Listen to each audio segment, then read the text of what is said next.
الحمدللہ رب العالمین والصلاة والسلام علی سید المرسلین وعلی آلہ واصحابہ واہل بیتہ وذریاتہ اجمعین، اما بعد فاعوذ باللہ من الشیطان الرجیم، بسم اللہ الرحمن الرحیم، ورفعنا لک ذکرک۔ صدق اللہ العظیم وصدق رسولہ النبی الامین المتین الکریم، ونحن علی ذلک لمن الشاہدین والشاکرین والحمد للہ رب العالمین۔ پڑھیں الصلاۃ والسلام علیک یا رسول اللہ وعلی آلک واصحابک یا حبیب اللہ۔ الصلاۃ والسلام علیک یا نبی اللہ وعلی آلک واصحابک یا نور اللہ، صلی اللہ تعالی علیہ وآلہ وسلم۔ حضرات گرامی، بلا تاخیر جس آیہ کریمہ کی تلاوت سے خود کو اور سماعت سے آپ حضرات کو میں نے مشرف کیا، یہ بڑی معروف و مشہور آیہ کریمہ ہے جو سورہ الم نشرح کی ایک آیت ہے۔ سورہ الم نشرح یہ مکی سورہ ہے جو ابتدائے اسلام میں نازل ہوئی۔ یہ اسلام کا وہ دور تھا جب اسلام مکہ کے چند گھروں تک محدود تھا۔ ابھی مکہ مکرمہ سے باہر کسی نے اسلام کا نام تک نہیں سنا تھا۔ کہتے ہیں ایک دن مشرکین مکہ نے مل کر کے ایک میٹنگ کی، اور اس میٹنگ میں مکے کے بڑے بڑے عہدہ داران، بڑے بڑے سردار اور بڑے بڑے سورما اکٹھا ہوئے، بڑے بڑے چودھری اکٹھے ہوئے، اور ان سب نے اس بات پر میٹنگ کی تھی کہ ہم اسلام کی اشاعت کو کیسے روکیں، اسلام کی تبلیغ کو کیسے روکیں۔ تو کہتے ہیں ان میں سے کسی نے کہا کہ ابھی مٹھی بھر مسلمان ہیں اور ہمارے پاس تو طاقت ہے، ہمارے پاس عہدہ ہے، ہمارے پاس اقتدار ہے، ستہ ہمارے پاس ہے، تو ان مٹھی بھر مسلمانوں کو ختم کرنا یہ ہمارے لیے کوئی بہت بڑی بات نہیں ہے۔ انہوں نے کہا کہ ہم مسلمانوں کو پیس کر کے رکھ دیں گے، ان سب کو تہس نہس کر کے رکھ دیں گے، اور اسلام کی اشاعت کو ہم مکہ کے حدود سے باہر نہیں نکلنے دیں گے۔ اس بات کی خبر جب میرے حضور علیہ الصلاۃ والتسلیم کو ہوئی تو میرے حضور کو بڑی تکلیف ہوئی، حضور کو بڑا دکھ ہوا کہ میں تو ان سب کا خیر خواہ ہوں، میں ان کا ہمدرد ہوں، میں ان کی بھلائی چاہتا ہوں،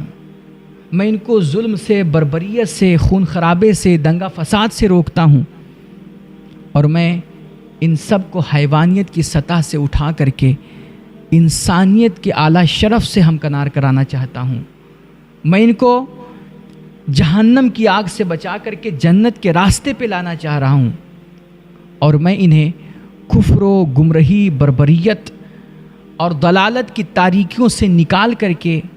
اسلام اور ہدایت کے نور اور روشنی کی طرف لانا چاہ رہا ہوں۔ میں ان کا خیر خواہ ہوں، لیکن یہ ہیں کہ یہ ہماری جان کے لالے پڑے ہوئے ہیں، یہ اسلام اور مسلمانوں کے دشمن ہیں، اور کہہ رہے ہیں کہ ہم اسلام کو مکہ کے حدود سے باہر نہیں جانے دیں گے،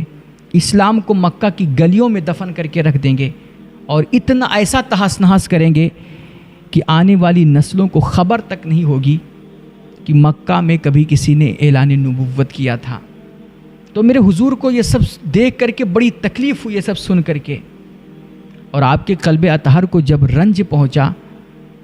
تو اللہ کو اپنے حبیب پہ بڑا پیار آیا، اور اللہ نے فوراً حضرت جبریل کو حکم دیا کہ جبریل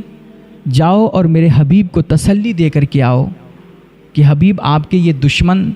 مکے کے یہ بڑے بڑے سورما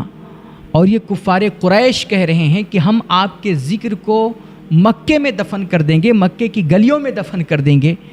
لیکن حقیقت یہ ہے وَرَفَعْنَا لَكَ ذِكْرَكَ کہ ہم نے آپ کی خاطر آپ کے ذکر کو بلند کر دیا ہے، اور جب آپ کا ذکر بلند کرنے والا رب کائنات ہے، خود آپ کا خدا ہے، تو دنیا کی کون سی طاقت ہے اور کون مائی کا لال ہے جو محمد عربی کے ذکر کو روک سکے۔ کہتے ہیں تو گھٹائے سے کسی کے نہ گھٹا ہے نہ گھٹے گا، جب بڑھائے تجھے اللہ تعالیٰ تیرا۔ اور آپ دیکھیے کہ وہ دور اور آج کا دور، کسی نے کہا کہ قرآن کی حقانیت اور اس کے صداقت کی آپ کوئی مضبوط جیتا جاگتا ثبوت پیش کیجئے، اور قرآن کا کوئی جیتا جاگتا معجزہ دکھائیے۔ تو ہم نے کہا آپ نے وَرَفَعْنَا لَكَ ذِكْرَكَ والی آیت نہیں دیکھی کہ آپ وہ دور دیکھیے کہ جس دور میں یہ آیت کریمہ اتری تھی جب اسلام مکہ کے چند گھروں میں صرف محدود تھا اور مکے سے باہر کسی کو اسلام کا نام تک نہیں پتا تھا، اور اس دور میں مکہ کے بڑے بڑے سورما، بڑے بڑے چودھری اور بڑے بڑے عہدیداران سردار مکہ اکٹھا ہو کر کے اس بات پہ انہوں نے میٹنگ کی تھی کہ اب ہم اسلام کو انہی مکہ کے گلیوں میں دفن کر کے رکھ دیں گے، اسلام کو اور حضور کے ذکر کو مکہ کے حدود سے باہر نہیں جانے دیں گے۔ تب اللہ کے اس قرآن نے اعلان کیا تھا وَرَفَعْنَا لَكَ ذِكْرَكَ۔ آپ وہ دور دیکھیے اور آج کا یہ موجودہ دور دیکھیے کہ آپ دنیا کے کسی بھی خطے میں چلے جائیے،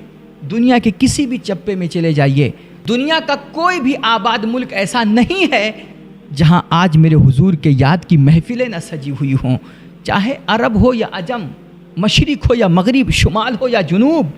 کہتے ہیں کان جدھر لگائیے تیری ہی داستان ہے، عرش پہ تازہ چھیڑ چھاڑ، فرش پہ طرفہ دھوم دھام، کان جدھر لگائیے ان کی ہی داستان ہے۔ اور اقبال کہتے ہیں کہ چشم افلاک یہ نظارہ ابد تک دیکھے، چشم افلاک یہ نظارہ ابد تک دیکھے، رفعت شان و رفعنا لک ذکرک دیکھے۔ تو آج جو پوری دنیا میں میرے حضور کے ذکر کی دھومیں مچی ہوئی ہیں اور جگہ جگہ جو میرے حضور کی نعتیں پڑھی جا رہی ہیں، ان کی باتیں کی جا رہی ہیں، یہ قرآن کا سب سے بڑا معجزہ ہے اور یہ قرآن کی حقانیت کی سب سے بڑی دلیل ہے۔ تو مکہ کے کافروں نے سوچا تھا کہ ہم اسلام کو اور حضور کے ذکر کو مٹا دیں گے، لیکن پھر یاد آتا ہے کہ مٹ گئے مٹتے ہیں مٹ جائیں گے آدھا تیرے، یا رسول اللہ نہ مٹا ہے نہ مٹے گا کبھی چرچا تیرا۔ مٹانے والے ان کی نسلیں مٹ گئیں، اِنَّ شَانِئَکَ هُوَ الْأَبْتَرُ، میرے حضور کے دشمن کا نام و نشان تک آج دنیا میں نہیں ہے، اور میرے حضور کے ذکر کے غلغلے کل بھی تھے، آج بھی ہیں، اور انشاءاللہ تا قیامت یہ رہیں گے۔ صبح قیامت کے بعد بھی میرے حضور کے تذکرے ہوں گے۔ کہتے ہیں فقط اتنا سبب ہے انعقاد بزم محشر کا کہ ان کے شان محبوبی دکھائی جانے والی ہے۔ تو وہ مکے کے کافر، وہ بڑے بڑے سورما، انہوں نے میٹنگ کی کہ ہم حضور کے ذکر کو دفن کر دیں، حضور کے ذکر کو مٹا دیں، اور اسلام کو ہم مکہ کے حدود سے باہر نہیں جانے دیں گے۔ آپ وہ دور دیکھیے اور آج کا دور دیکھیے۔ ابھی کچھ بدماشوں نے، آپ نے سنا مہاراشٹر کی سرزمین پہ انہوں نے بھی کچھ اسی طرح کی باتیں کی اور میرے حضور کی شان میں کچھ اناپ شناپ جملے بکے، اور آئے دن اس طرح کے معاملات ہوتے رہتے ہیں۔ میڈیا پہ بیٹھ کر کے لوگ ہمارے دین کے خلاف بکواس کرتے ہیں، ہمارے نبی کی شان میں الٹی سیدھے باتیں کرتے ہیں، ہمارے اسلام کی تعلیمات کے خلاف تعلیمات میں کیڑے نکالتے ہیں۔ کبھی ہمارے قرآن کے اوراق کو پھاڑا جاتا ہے، قرآن مقدس کی بے حرمتی کی جاتی ہے، ہماری عبادت گاہوں پہ حملے کیے جاتے ہیں، اسلام اور مسلمانوں کے خلاف، پیغمبر اسلام کے خلاف آئے دن نئے نئے فتنے، طرح طرح کے پروپیگنڈے۔ کیا مقصد ہے ان کا؟ تو شاید یہ ظالم بھی یہی سمجھتے ہیں کہ جب ہم اس طرح کی ذلیل اور گھٹیا حرکتیں کریں گے تو ہو سکتا ہے اس سے میرے حضور کا ذکر کم ہو جائے یا اسلام اور مسلمانوں کا وجود ختم ہو جائے۔ لیکن ان بدماشوں کو اس حقیقت کے بارے میں پتہ نہیں ہے کہ اسلام کی فطرت میں قدرت نے لچک دی ہے، تم جتنا ہی دباؤ گے اتنا ہی یہ ابھرے گا۔ بڑے بڑے بدماش ابو جہل، ابو لہب اور ولید بن مغیرہ کی اولادیں پیدا ہوئیں، ان کا وجود ختم ہو گیا اور اسلام کا دائرہ دن بدن پھیلتا ہی جا رہا ہے۔ ایک پنڈت جی ہیں، کانپور کے رہنے والے ہیں، نام ہے ان کا سوامی لکشمی شنکر آچاریہ۔ انہوں نے ایک کتاب لکھی ہے، وہ کتاب میرے پاس موجود ہے اور آپ گوگل سے چاہیں تو ڈاؤن لوڈ کر سکتے ہیں، اس کی PDF آپ کو مل جائے گی۔ کتاب کا نام ہے اسلام آتنک یا آدرش۔ اس کتاب کے لکھنے کی وجہ سوامی جی نے خود اپنی کتاب میں، اس کتاب کے شروع میں بیان کی ہے۔ سوامی جی کہتے ہیں کہ یہ جو آج ہمارے ملک کا ماحول ہے اور نفرتیں اپنی اس طرح عروج پہ ہیں، یہ کوئی ایک دن کا بنایا ہوا ماحول نہیں ہے، سالوں سے لوگ اس کے پیچھے محنت کر رہے ہیں، تب جا کر کے آج یہ نفرت اپنے عروج پہ پہنچی ہے۔ سوامی جی کہتے ہیں کہ کچھ ہندو سنگھٹن تھے، کچھ ہندو تنظیمیں تھیں کچھ سالوں پہلے، جو باقاعدہ جگہ جگہ ایک پمفلٹ چھاپ کر کے اور اس میں قرآن کی 24 آیتیں، وہ 24 آیتیں جو ابھی کچھ دن پہلے وسیم رضوی نامی مرتد کے ذریعے سے اٹھایا گیا تھا، پھر سے یہ اس کو تازہ مدعا بنا کر کے کہ قرآن میں 24 آیتیں ایسی ہیں کہ جو صرف آتنک کو بڑھاوا دیتی ہیں، وہ صرف مارنے کاٹنے کی تعلیم دیتی ہیں. وہ کاٹ چھانٹ کر کے آدھی ادھوری آیتیں وہ کیا کر رہے تھے، اس کا پمفلٹ بنا کر کے پرچہ چھپوا کر کے وہ ہندو عام سادہ بھولے بھالے ہندوؤں کو تقسیم کر رہے تھے اور ان کو ڈرا رہے تھے کہ دیکھو یہ کتنا خطرناک مذہب ہے. تو کہتے ہیں وہ پرچہ کسی نے سوامی لکشمی شنکراچاریہ کے پاس بھی بھیجا. تو سوامی جی نے وہ پمفلٹ جب پڑھا تو کہتے ہیں ان کا بھی ذہن و دماغ بالکل، کہتے ہیں کہ میں سوچنے لگا، دنگ رہ گیا کہ یار اتنا بہت خطرناک مذہب ہے. اور کہتے ہیں کہ میرا اتنا خطرناک ذہن بن گیا تھا کہ کہیں بھی کوئی دنگا ہوتا، کوئی فساد ہوتا ملک میں، تو ہمیں اس کے پیچھے کوئی مسلمان نظر آتا. ایسا اب جیسے آج کل ہو رہا ہے کہ ہر دنگے فساد کے پیچھے کسی نہ کسی مسلمان کو جوڑ دیا جاتا ہے. تو ایسے کہتے ہیں سوامی جی بھی کہہ رہے ہیں کہ میرا بھی یہی ذہن تھا. لیکن کہتے ہیں کہ ایک گیانی اور اگیانی میں جو فرق ہوتا ہے کہ اگیانی جو ہوتا ہے نا وہ اپنی غلطی پر اڑا رہتا ہے اور ہمیشہ وہ اپنی غلطی کو ہی صحیح سمجھتا ہے اور دوسروں سے نفرت کرتا ہے. لیکن جو گیانی ہوتا ہے نا، سمجھدار ہوتا ہے، وہ اپنی غلطی پر اڑتا نہیں ہے بلکہ وہ حقیقت جاننے کی کوشش کرتا ہے. تو سوامی جی کہتے ہیں کہ جب میں نے وہ پرچہ پڑھا تو میں نے سوچا کہ چلو یار پہلے قرآن پڑھتے ہیں اور دیکھتے ہیں کہ یہ آیتیں سچ مچ قرآن میں ہیں یا نہیں ہیں. تو کہتے ہیں انہوں نے کچھ ہندی ترجمے والے قرآن ادھر ادھر سے ایک بک اسٹال سے لیے اور اس کو پڑھنا شروع کیا. خاص طور پہ وہ 24 آیتیں جن کا پمفلٹ آپ کے پاس آیا تھا اور جن میں کہا گیا تھا کہ یہ آیتیں آدھی ادھوری کاٹ چھانٹ کر کے آیتیں پیش کی گئی تھیں اور کہا گیا تھا کہ یہ آیتیں مار کاٹ کو بڑھاوا دیتی ہیں، آتنک کو بڑھاوا دیتی ہیں. تو سوامی جی نے جب وہ قرآن میں وہ ساری آیتیں ڈھونڈی، تلاش کی اور ان کو جب مکمل طور پہ پڑھا، اس کے آگے پیچھے بیک گراؤنڈ کو سمجھا اور ساتھ ہی ساتھ پھر انہوں نے میرے حضور کی جیونی کو بھی پڑھا، میرے حضور کی سیرت اور سوانے کو بھی پڑھا. تو کہتے ہیں وہی سوامی جی جو پہلے اسلام سے متنفر تھے، میرے حضور سے اور اسلام کے تعلیمات سے وہ بدظن تھے، جب میرے حضور کی سیرت کا انہوں نے مطالعہ کیا، قرآن پڑھا، تو سوامی جی کہتے ہیں جیسے جیسے میں قرآن کو اور محمد کی جیونی کو پڑھتا جاتا تھا، میرے دل میں اسلام اور پیغمبر اسلام کی محبت بیٹھتی جا رہی تھی. کہتے ہیں میں نے پورے قرآن کو پڑھا اور پورے محمد کی جیونی کو مطالعہ کیا، حضور کی سیرت کو پڑھا. آخر میں اس نتیجے پہ پہنچا کہ جو لوگ اسلام کو آتنک کا دھرم کہتے ہیں وہ غلط کہتے ہیں یا غلط سمجھتے ہیں. اسلام آتنک کا دھرم نہیں ہے بلکہ اسلام آدرش کا دھرم ہے، اسلام انسانیت کا دھرم ہے، اسلام مانوتا کا دھرم ہے اور اسلام دیا، پیار، محبت، خیرخواہی اور ہمدردی کا دھرم ہے. پھر آخر میں سوامی جی نے ایک کتاب بھی لکھی اور اس کا نام رکھا اسلام آتنک یا آدرش. یہ لوگوں کو سچائی بتانے کے لیے، لوگوں کو حقیقت سے آگاہ کرنے کے لیے. اور یہ کتاب سوامی جی کے اپنے صاف من اور ان کے مہان چرتر کو پرکٹ کرتی ہے اور بھارتی صوفی سنتوں کی یہ وشیشتا سدا چلی آئی ہے اور بھارت کا، ہمارے ملک کا بھوش اجول ہے. یہ کتاب اسی آشا کو بل دیتی ہے.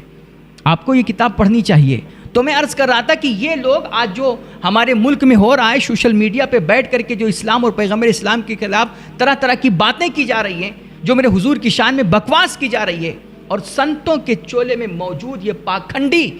جو آج میرے حضور کے ناموس پہ حملے کر رہے ہیں،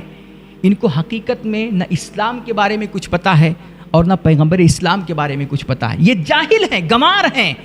یہ فرقہ پرست سیاسی جماعتوں کے ہتھے چڑھ گئے ہیں، یہ ان کا آلے کار بن کر کے یہ زہر اگل رہے ہیں. ورنہ جس نے بھی سچائی کے ساتھ میرے حضور کی سیرت کو پڑھا، وہ کوئی کتنا بھی بڑا ہٹ درم ہو، اللہ نے میرے حضور کی سیرت میں، آپ کے اخلاق و کردار میں وہ خوشبو رکھی ہے، وہ حسن رکھا ہے، وہ جمال رکھا ہے. اور آپ کی تعلیمات میں اللہ نے ایسی کشش رکھی ہے کہ جس نے بھی حضور کی تعلیمات کو، آپ کی سیرت کو پڑھا، وہ بس انہی کا ہو کر کے رہ گیا. وہ اس کو کہنا پڑا کہ ہاں یار محمد کے جیسا کوئی نہیں ہے. آپ نے ایک نام سنا ہوگا تھارمس کارلائل کا. یہ بہت بڑا یہ دشمن اسلام تھا، متعصب بندہ تھا اور یہ مستشرق عالم تھا. اور یہ میرے حضور کو اور اسلام کے خلاف بہت الٹی سیدھی باتیں کرتا تھا، تبصرے کرتا تھا۔ ایک دفعہ اس کو بھی اللہ نے ہدایت دی اور اس نے بھی میرے حضور کی سیرت کو پڑھنا شروع کیا، اور جب اس نے اسلام کو گہرائی سے پڑھا نا، تو اس نے جو اس کی قوم بھی تھی بدماش قسم کی، وہ بھی اسلام اور مسلمانوں کے خلاف الٹی سیدھی باتیں کرتی تھی، تو تھامس کارلائل نے اپنی پوری قوم کو تنبیہ کرتے ہوئے اور ڈانٹ لگاتے ہوئے اس نے یہ لکھا کہ تم محمد کو کچھ بھی کہو، لیکن ہمارا ضمیر کہتا ہے کہ محمد جو بھی کہتے ہیں وہ حق اور سچ ہوتا ہے، وہ کوئی عام بندہ اس طرح کی باتیں کر ہی نہیں سکتا ہے، ان کے بول بتاتے ہیں کہ وہ اللہ کے سچے پیغمبر اور رسول ہیں۔ یہ تھامس کارلائل کو ماننا پڑا۔ اور آپ نے ایک نام سنا ہوگا مائیکل ہارٹ کا، بہت مشہور ہے۔ مائیکل ہارٹ یہ امریکی ادیب تھا اور یہ عیسائیت کا پیروکار تھا۔ اس نے دنیا بھر کی تمام بڑی بڑی عظیم شخصیتوں کا اور ان کے عظیم کارناموں کا مطالعہ کیا، اور پھر ان تمام شخصیتوں میں سے 100 ٹاپ کی شخصیتوں کو اس نے چھانٹا، اور ان تمام شخصیتوں میں سے جو 100 شخصیتوں کو اس نے الگ کیا، ان کی جیونی پر اور ان کے عظیم کارناموں پر مشتمل اس نے ایک کتاب لکھی جس کا نام رکھا The 100۔ The 100 میں بھی 100 شخصیتیں جو تھیں، ان میں بھی سب سے ٹاپ پر، سب سے اول درجے پر سر فہرست اس نے جس کا نام لکھا وہ ہمارے آپ کے نبی حضور مدنی تاجدار کا نام تھا۔ کسی نے مائیکل ہارٹ سے جا کر کے کہا کہ یار تو حضرت عیسیٰ کا ماننے والا ہے، عیسائیت کا پیروکار ہے، تو نے سب سے پہلے اپنی کتاب میں اپنے نبی کا نام نہ لکھ کر کے سر فہرست مسلمانوں کے نبی کا نام لکھا، محمد کا نام لکھا صلی اللہ علیہ وسلم۔ تو مائیکل ہارٹ نے جواب دیا کہ میں نے سر فہرست اپنی کتاب میں جو محمد کا نام لکھا ہے نا، مسلمانوں کے نبی کا نام لکھا ہے، وہ میں نے عقیدت کی بنیاد پہ نہیں بلکہ حقیقت کی بنیاد پہ لکھا ہے۔ کہا وہ کیسے؟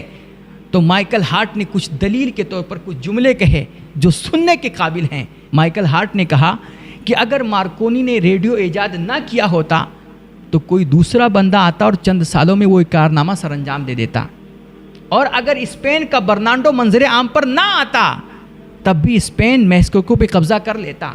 اور ماہر حیاتیات چارلس ڈارون اگر تحقیق و جستجو نہ کرتا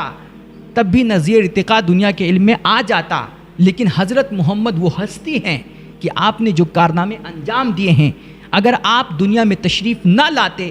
تو دنیا کا کوئی بھی بندہ آپ کے حصے کا وہ کام کبھی کر نہیں پاتا۔ یعنی کہ دنیا میں بڑی سی بڑی ہستی اور اس کے عظیم کارنامے کا بدل مل سکتا ہے، محمد واحد وہ ہستی ہیں کہ نہ ان کی شخصیت کا کوئی بدل ہے اور نہ ان کے کارناموں کا کوئی بدل ہے۔ تیرے خلق کو رب نے عظیم کیا، تیرے خلق کو رب نے جمیل کیا، کوئی تجھ سا ہوا ہے نہ ہوگا شاہ، تیرے خالق کے حسن و ادا کی قسم۔ یہ میرے حضور کا کمال، یہ جاہل، یہ میڈیا پہ بیٹھ کر کے ہو ہلہ کرنے والے یہ گمار، یہ میرے نبی کو سمجھیں گے؟ ایک کتاب ہے پیغمبر اسلام غیر مسلموں کی نظر میں، اس میں نیپولین بوناپارٹ کا ایک تبصرہ چھپا ہے میرے حضور کے تعلق سے۔ آپ جانتے ہیں نیپولین بوناپارٹ کون ہے؟ نیپولین بوناپارٹ یہ 1799 عیسوی میں فرانس کا صدر منتخب ہوا، اور 1804 عیسوی میں یہ دنیا کا سب سے بڑا کنگ اور شہنشاہ بن گیا۔ تاریخ اسے فاتح اعظم کے نام سے جانتی ہے۔ دنیا کے اس فاتح اعظم نے جب میرے حضور کو پڑھا، محمد عربی کی سیرت کا مطالعہ کیا، تو اس کے دل میں میرے حضور کی محبت اتنی بیٹھی، اور یہ میرے حضور کے اخلاق و کردار سے اتنا متاثر ہوا، اس نے پھر میرے حضور کی بارگاہ میں کچھ گلہائے عقیدت نچھاور کیے، ان کی بارگاہ میں کچھ محبت کے موتی اس نے پیش کیے۔ ان کا وہ پورا تبصرہ آپ اس کتاب میں پیغمبر اسلام غیر مسلموں کی نظر میں آپ پڑھ سکتے ہیں۔ اس کے کچھ الفاظ اس طرح ہیں۔ نیپولین بوناپارٹ لکھتا ہے کہ حضرت محمد صلی اللہ علیہ وسلم کی ذات گرامی میں ایک مقناطیسیت تھی، ایک عجیب کشش تھی، لوگ ان کی طرف کھینچے کھینچے چلے آتے تھے، ان کی تعلیمات نے لوگوں کو اپنا گرویدہ بنا لیا تھا، اور حضرت محمد نے ایک ایسی جماعت تیار کی جس نے چند ہی سالوں میں اسلام کا غلغلہ آدھی دنیا میں بلند کر دیا۔ نیپولین آگے لکھتا ہے کہ حضرت عیسیٰ اور موسیٰ علیہ السلام کے ماننے والے، ان کے پیروکاروں نے 1500 سالوں میں جو کام نہیں کیا، وہ محمد کے پیروکاروں نے، ان کے اصحاب نے صرف 15 سال میں کر کے دکھایا۔ اور آگے آخر میں لکھتا ہے نیپولین کہ حقیقت یہ ہے کہ محمد بس محمد ہیں، دنیا میں محمد کا کوئی ثانی نہیں ہے۔ یہی بولے سدرا والے، چمنے جہاں کے تھالے، سبھی ہم نے چھان ڈالے، تیرے پائے کا بھی نہ پایا، تجھے یک نے یک بنایا، تجھے حمد ہے خدایا۔ یہ میرے حضور کی شان ہے۔ یار تم میرے حضور کے تذکرے خاک روکو گے، تم میرے حضور کا ذکر خاک دباؤ گے؟ میں کہتا ہوں تم اپنے گھر کے لوگوں سے جا کر کے پوچھو۔ تم یہاں پر چینلوں پہ بیٹھ کر کے الٹی سیدھی بکواس کرتے ہو۔ آپ نے سوامی لکشمن پرساد کو نہیں پڑھا کہ جب انہوں نے میرے حضور کو پڑھا نا تو حضور کے ایسے دیوانے ہوئے؟ انہوں نے ایک کتاب لکھی عرب کا چاند، یہ بھی گوگل پہ آپ کو مل جائے گی۔ عرب کا چاند ایک پنڈت کی لکھی ہوئی کتاب ہے جو میرے حضور کے اخلاق اور سیرت و کردار اور ان کے حسن و جمال پہ مشتمل ہے۔ پڑھ کر کے تو دیکھو نا، اپنے گھر کے لوگوں سے پڑھو۔ اسلام ہم سے نہیں سمجھ سکتے، اپنے لوگوں سے سمجھو۔ یہ میں نے جو کتاب بتائی سوامی لکشمی شنکر آچاریہ کی، یہ جو کہتے ہیں نا اسلام آتنک کا مذہب ہے، انہوں نے وہ 24 آیتیں جن کو بتایا جاتا ہے کہ یہ مار کاٹ پہ مشتمل ہے، یہ آتنک کو بڑھاوا دیتی ہے اور کافروں کو جہاں ملے کاٹنے کی بات کرتی ہے، انہوں نے ایک ایک آیت کا اتنے خوبصورت انداز میں جواب دیا ہے۔ ہم جواب دیں گے تو تمہیں لگے گا کہ ہم صفائی دے رہے ہیں۔ سوامی لکشمی شنکر آچاریہ نے بڑے خوبصورتی کے ساتھ ان ساری آیتوں کا اچھے طریقے سے جواب دیا ہے۔ آپ پڑھ کر کے تو دیکھو، یا صرف مذہبی چولا پہن کر کے، سنتوں کا روپ دھار کر کے ملک میں نفرت بونا جانتے ہو، صرف زہر اگلنا جانتے ہو۔ یہ سیاسی جماعتوں کے اور فرقہ پرست طاقتوں کے ہتھے چڑھ کر کے تم چند ٹکوں میں بک کر کے اتنی گھناؤنی حرکتوں پہ اتر آئے۔ دیکھو میرے حضور کو پڑھو، اسلام کو پڑھو اور صحیح معنوں میں لوگوں کو سچائی بتاؤ، لوگوں کو حقیقت سے آگاہ کرو۔ یہ ہوتا ہے صوفی سنتوں کا کام۔ آپ دیکھیے ایک سادھو گزرے ہیں پنڈت، ان کا نام ہے بابو جگل کشور کھنہ صاحب، آپ ان کو پڑھیے، ان کے یہ گاندھی جی کے تبصرے پڑھیے، نہرو جی کے تبصرے پڑھیے۔ ان لوگوں نے جب میرے حضور کو پڑھا، حقیقت میں انہوں نے اسلام کو، حضور کی سیرت کا مطالعہ کیا، تو اس کا دیکھیے ان کے دلوں پر کتنا گہرا اثر ہوا اور کس قدر یہ میرے حضور کی تعلیمات سے، اسلام کے بلند بالا اخلاق سے متاثر ہوئے اور کیسا کمال کا تبصرہ کیا۔ ایک ہندو لیڈی گزری ہیں کملا دیوی صاحبہ، کہتے ہیں غالباً 1932 عیسوی میں یہ دہلی سے ایک رسالہ نکلا تھا الامان نام کا، اس میں کملا دیوی صاحبہ کا ایک آرٹیکل چھپا تھا میرے حضور کی شان میں، وہ بھی پڑھنے کے لائق ہے۔ میرے پاس وہ اس کے کچھ الفاظ ہیں لیکن میرے پاس ٹائم نہیں، ورنہ میں آپ کو پڑھ کے سناتا۔ کمال کے تبصرے ہیں۔ انہوں نے سلام پیش کیا ہے میرے حضور کو کہ اے عرب کے مہاپرش، آپ آئے تو ہم استریوں کو عزت ملی، آپ آئے تو ہمیں وقار ملا، اور یقیناً میرے حضور جب دنیا میں تشریف لائے تو کہتے ہیں، اور میرے حضور کی آمد سے پہلے عورتوں کو تو صرف ایک سیکس ٹوائے کی حیثیت دی جاتی تھی، اپنی ہوس پوری کرنے کا سامان صرف سمجھا جاتا تھا، لیکن جب حضور اس دنیا میں تشریف لائے تو آپ نے بیٹیوں کو عزت دی، جن کو لوگ زندہ گاڑ دیا کرتے تھے، دفن کر دیا کرتے تھے، اور عورتوں کو عزت دی۔ آپ نے کہا کہ ان عورتوں کو تم کھلونا سمجھتے ہو، لیکن میں محمد کہہ رہا ہوں یہ عورتیں تمہارے گھر کی رانیاں ہیں، تمہارے گھر کی ملکہ ہیں، اور تم سمجھتے ہو کہ سب سے اچھا بہترین انسان وہ ہے کہ جو بہت بڑا حاجی ہو، نمازی ہو اور پرہیزگار ہو، تقوی شیار ہو، مفتی عالم محدث ہو، وہ سب سے بڑا اچھا انسان ہے، نیک انسان ہے۔ لیکن مجھ محمد سے اگر کوئی پوچھے تو میں کہتا ہوں خیرکم خیرکم لأہلی، کہ تم میں سب سے بہترین اچھا انسان وہ ہے جو اپنی اہلیہ، اپنی بیوی، اپنے گھر والوں کی نظر میں اچھا ہے۔ یعنی گویا حضور یہ تعلیم دے رہے ہیں کہ اپنی بیویوں کے ساتھ اچھا سلوک کر کے، ان کو سمان دے کر کے، ان کو عزتیں دے کر کے، ان کا دل خوش کر کے تم ان کی نظر میں اچھا بنو، اور جب بیویوں کی نظر میں، گھر والوں کی نظر میں تم اچھے بنو گے تو تم اللہ اور رسول کی نظر میں بھی اچھے بن جاؤ گے۔ میرے حضور کی آمد سے پہلے ماؤں کی، عورتوں کی کوئی حیثیت نہیں تھی، مگر میرے حضور نے فرمایا الجنت تحت اقدام الامہات، کہ تم عورتوں کو کوئی عزت ہی نہیں دے رہے ہو، جبکہ اللہ نے اپنی جنت ان کے قدموں کے نیچے لا کر کے رکھ دی ہے۔ اتنا بڑا مقام کون ہے دنیا کا دین دھرم جو عورتوں کو ایسی عزت دے؟ فرمایا کہ تم عورتوں کو عزت نہیں دے رہے ہو، لیکن اللہ نے اپنی جنت لا کر کے ان کے قدموں کے نیچے رکھ دی ہے۔ اب اگر تمہیں اللہ کی جنت چاہیے تو ماؤں کی تمہیں خدمت کرنی پڑے گی، اور ماں ہوتی ہے، چاہے وہ ہماری ماں ہو یا ہمارے بچوں کی ماں ہو، یعنی کہ تمام عورتیں وہ کسی کی تو ماں ہوں گی، ہے نا؟ یعنی ساس ہو یا بہو ہو، ہر کوئی عورت ہے اور ہر کسی کے قدم کے نیچے جنت ہے۔ یہ وقار اسلام نے عورتوں کو دیا ہے۔ تو کملا دیوی صاحبہ لکھتی ہیں کہ آپ آئے تو ہم استریوں کو عزت ملی اور وقار ملا، اور بھی بہت سارے انہوں نے تبصرے کیے ہیں۔ تو یہ بدماش یہ جو الٹے سیدھے پروپیگنڈے کرنے والے ہیں اسلام، مسلمانوں اور پیغمبر اسلام کے خلاف جو بکواس کرنے والے لوگ ہیں، یہ سمجھتے ہیں کہ ہم اس طرح کے بکواس کر کے، گستاخیاں کر کے، ٹپڑیاں کر کے اور ان کا اپمان کر کے ہم ان کی عزت گھٹا دیں گے، ان کے ذکر کم کر دیں گے، اسلام اور مسلمانوں کا وجود ختم کر دیں گے۔ لیکن ان بدماشوں کو پتہ ہی نہیں، ان جاہلوں کو، کہ ان کے ان اوچھی اور ذلیل حرکتوں سے اسلام اور مسلمانوں پہ اور پیغمبر اسلام پہ کوئی فرق پڑنے والا نہیں ہے۔ بڑے بڑے میرے حضور کے قصیدے پڑھ گئے، بڑے بڑے حضور کے شان بیان کر گئے، اور بڑے بڑے حضور کی خوبیاں اور کمالات بیان کر گئے، اور جس نے بھی میرے حضور کو پڑھا اور جس نے بھی میرے حضور کی سیرت کا مطالعہ کیا، اسے بالآخر یہ ماننا پڑا کہ محمد کے جیسا کوئی نہیں ہے۔ ایک بندہ گزرا ہے، میں آخری بات اور ان کے چند تعریفی کلمات جو انہوں نے میرے حضور کی شان میں بیان کیے، میرے حضور کی انہوں نے خد و خال کو پڑھا، میرے حضور کے حلیہ کو انہوں نے جب پڑھا تو ان کے ذہن میں میرے حضور کی صورت پاک، میرے حضور کی شکل کیسی ابھر کر کے آئی، میں اس کو بیان کر دوں۔ انہوں نے لکھا ہے، جان ڈیون پورٹ نام ہے ان کا، وہ لکھتے ہیں کہ میرے حضور کی شکل بڑی شاہانہ تھی، بڑے کمال کی صورت تھی، خد و خال باقاعدہ اور دل پسند تھے، آنکھیں سیاہ اور منور، اور بینی شریف یعنی ناک مبارک تھوڑی سی اٹھی ہوئی، دہن خوبصورت تھا، دانت موتی کی طرح چمکتے تھے، رخسار سرخ اور آپ کی صحت اچھی تھی، تبسم دل آویز یعنی میرے حضور کا مسکرانا بھی بڑا کمال کا تھا، وہی کہ جس کی تسکین سے روتے دل ہنس پڑے، اس تبسم کی عادت پہ لاکھوں سلام۔ میرے حضور جب مسکراتے تھے نا تو دکھی دلوں کو قرار مل جایا کرتا تھا، بے چین دلوں کو سکون مل جایا کرتا تھا، اور میرے حضور کا تبسم دیکھ کر کے روتے دل بھی ہنس پڑتے تھے۔ وہ کہتے ہیں نا کہ جب حضور مسکراتے تھے تو یوں لگتا تھا جیسے کائنات مسکرا رہی ہو۔ میرے حضور کا مسکرانا بڑے کمال کا تھا، اور جان ڈیون پورٹ کہتے ہیں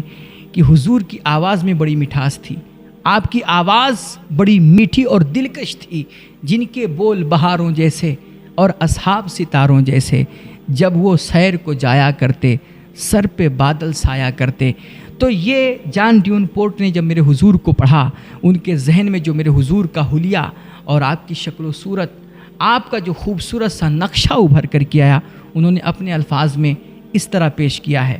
تو اس سے پتہ چلا کہ صرف مسلمان ہی نہیں بلکہ میرے حضور کے حسن و ادا کے عاشق اور ان کے دیوانے اور متوالے، بڑے بڑے سادھو، بڑے بڑے پنڈت، بڑے بڑے غیر مسلم دانشور، قلمکار، پاپ اور پادری بھی گزرے ہیں، اور آج یہ چند نفرتی چنٹو سمجھتے ہیں کہ ہم حضور کے شان میں بکواس کر کے معاذ اللہ حضور کے ذکر کو کم کر دیں گے۔ بدبختو قرآن کا یہ وعدہ ہے، وَرَفَعْنَا لَكَ ذِكْرَكَ، کہ ہم آپ کے ذکر کو بلند کریں گے، اور ہم نے آپ کے ذکر کو بلند کر دیا۔ اور دیکھو دنیا کا بچہ چاہے مسلم ہو یا غیر مسلم، جس کو بھی میرے حضور کی ذات سے آشنائی ہوئی اور جس نے بھی میرے حضور کی اداؤں کو دیکھا، آپ کے کمالات کو دیکھا، آپ کی خوبیوں کو پڑھا، آپ کی سیرت کا مطالعہ کیا، وہ میرے حضور کا دیوانہ ہوئے بغیر نہیں رہ پایا۔ اس کو کہنا پڑا کہ ہاں یار، محمد کے جیسا کوئی نہیں۔